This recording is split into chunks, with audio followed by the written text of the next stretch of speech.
ഒരു വിശ്വാസിയെ സംബന്ധിച്ചിടത്തോളം അയാൾ തിന്മ ചെയ്യാതിരിക്കേണ്ടത് എന്തുകൊണ്ടാണ്?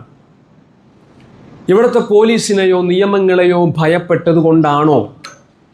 അല്ല എന്ന് ഞാൻ പറയും. പോലീസിനെയോ നിയമങ്ങളെയോ ഭയപ്പെട്ടുകൊണ്ടല്ല ഒരു വിശ്വാസിയെ സംബന്ധിച്ചിടത്തോളം അയാൾ തിന്മകളിൽ നിന്ന് മാറി നിൽക്കുന്നത്. മറിച്ച് അയാൾ സമ്പൂർണമായും പടച്ചവനെ പേടിച്ചുകൊണ്ട് മാത്രമായിരിക്കണം. അതെന്തുകൊണ്ട്?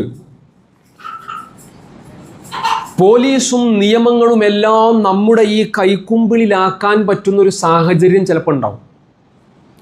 സമ്പത്ത് കൊണ്ടും അധികാരം കൊണ്ടുമെല്ലാം സമൂഹത്തിൽ വമ്പിച്ച സ്വാധീനമുള്ള സമയത്തും നമ്മൾ തിന്മയിൽ നിന്ന് മാറി നിൽക്കണ്ടേ?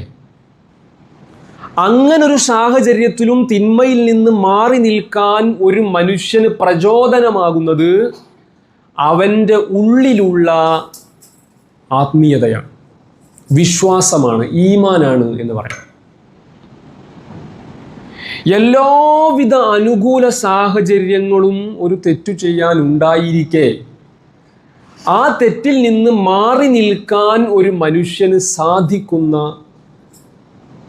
ഊർജത്തിൻ്റെ പേരാണ് ഈമാൻ എന്നുള്ളത്.